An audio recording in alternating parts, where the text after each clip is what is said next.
Sekian, sebelum Ibu masuk dalam pembahasan materi, pertama-tama Ibu akan membacakan tujuan pembelajaran pada kali ini. Yang pertama, yaitu peserta didik mampu menjelaskan definisi fungsi, kemudian peserta didik mampu memahami, menyebutkan, dan menjabarkan macam-macam bentuk penyajian fungsi. Kemudian yang ketiga, peserta didik mampu menjelaskan definisi korespondensi satu-satu, dan yang terakhir, peserta didik mampu memberikan contoh dan menyelesaikan permasalahan terkait fungsi. Nah, sebelum kita masuk dalam definisi fungsi, kalian bisa perhatikan dan cermati satu persatu diagram panah yang sudah Ibu paparkan. Ya, diagram panah 1 memiliki relasi 1 lebih dari. Kemudian diagram panah kedua memiliki relasi setengah dari. Diagram panah ketiga memiliki relasi 2 kurang dari, dan diagram keempat memiliki relasi kelipatan 4 dari. Dari gambar di samping, yang merupakan fungsi adalah gambar diagram panah 2 dan 3.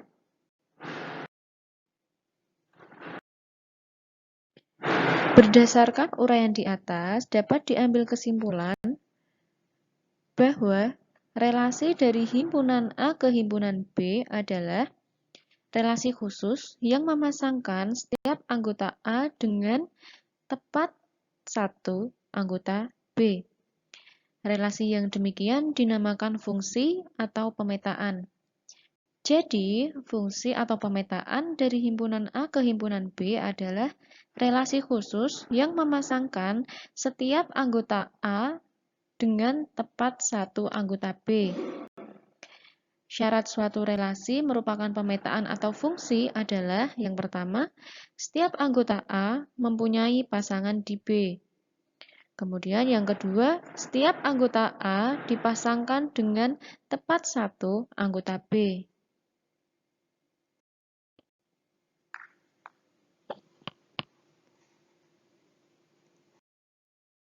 Nah, selanjutnya silahkan kalian perhatikan contoh soal berikut.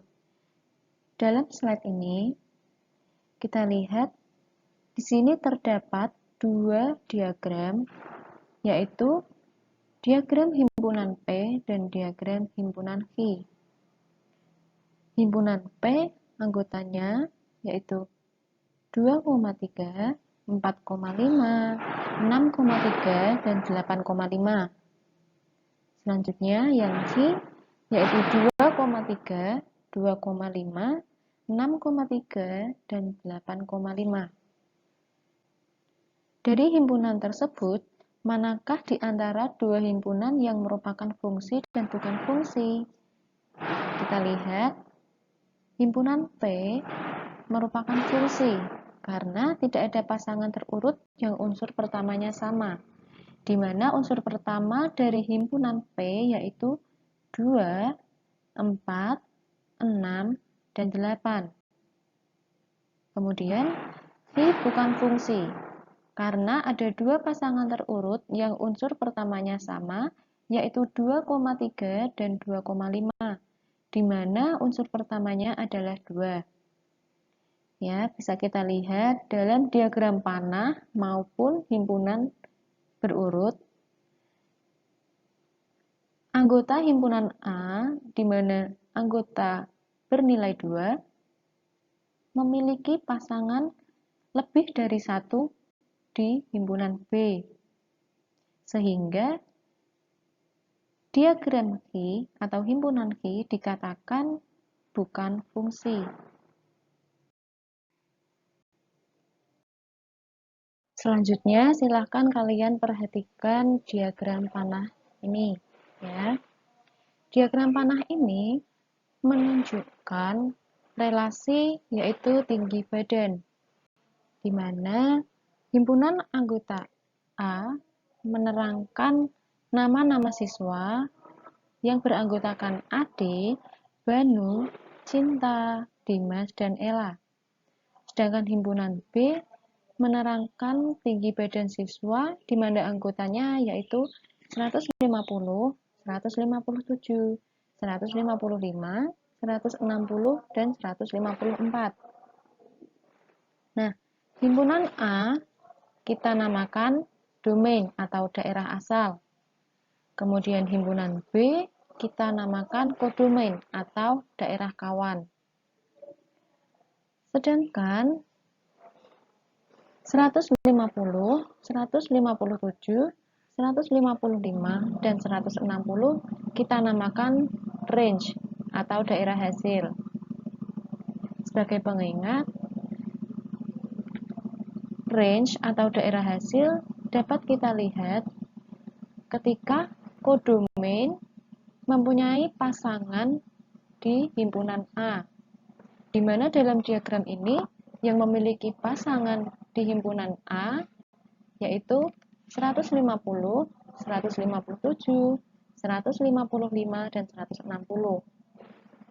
Sehingga anggota ini kita namakan range.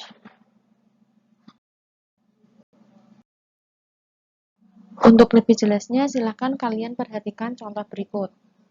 Yang pertama-tama, perhatikan diagram panah di samping, kemudian tentukan mana yang termasuk dalam daerah domain, kodomain, dan range.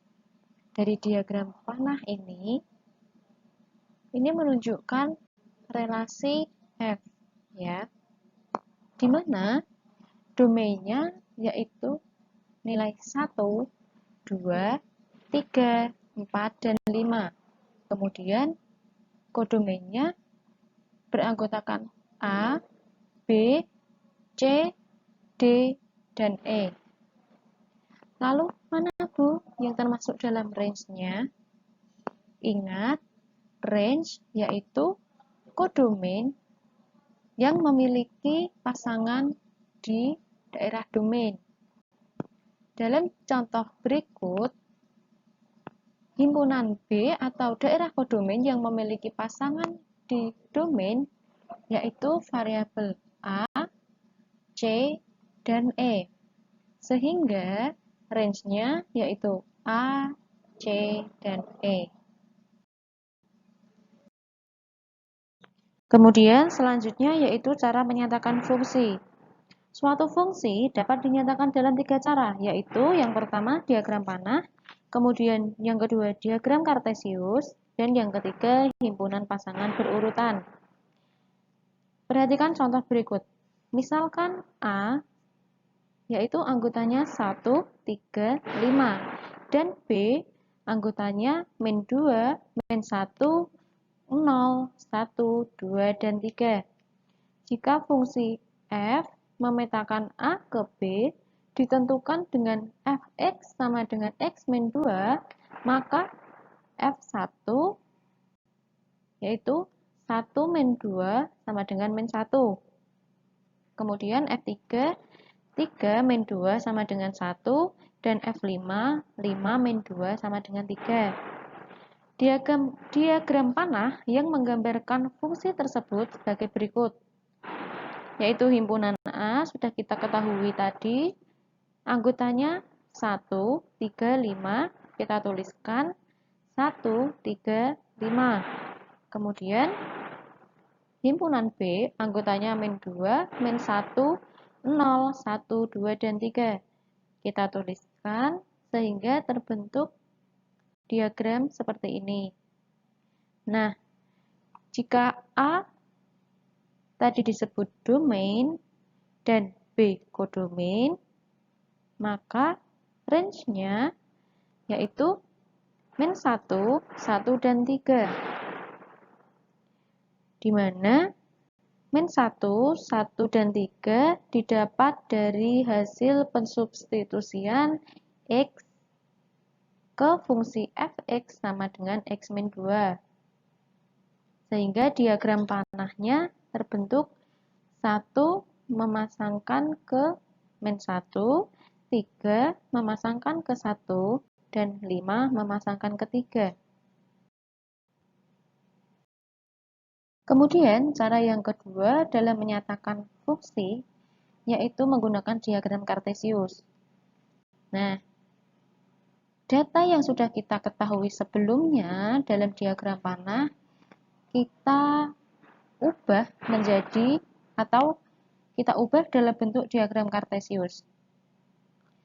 Sehingga kedudukan titiknya menjadi 1, -1, 3,1, dan 5,3, di mana nilai yang berada di posisi depan atau yang pertama yaitu menunjukkan titik yang berada pada sumbu A. Kemudian nilai di belakangnya menunjukkan titik yang berada di sumbu B. Nah, dalam diagram ini 1, -1 merupakan titik O. Kemudian 3,1 merupakan titik P dan 5,3 menunjukkan titik V. Seperti itu ya.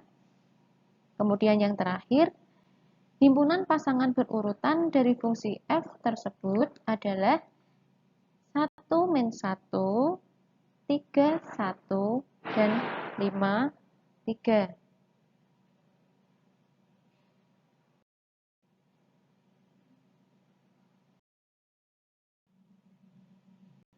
Yang terakhir yaitu korespondensi 1-1. Silahkan anak-anakku perhatikan dan cermati satu persatu diagram panah yang sudah Ibu paparkan, di mana pada tabel sebelah kiri menunjukkan contoh korespondensi 1-1 dan tabel sebelah kanan menunjukkan contoh yang bukan merupakan korespondensi 1-1. Ya, kalian amati satu persatu. Kemudian himpunan A dan himpunan B dikatakan korespondensi 1-1 jika setiap anggota A dipasangkan tepat satu dengan anggota B dan setiap anggota B dipasangkan tepat satu juga dengan anggota A. Jika dalam fungsi tadi himpunan A harus memiliki tepat satu pasangan pada himpunan B, tetapi himpunan B tidak wajib memiliki satu pasangan di himpunan A. Jika korespondensi, maka himpunan A harus dipasangkan tepat dengan satu anggota B, begitu juga sebaliknya.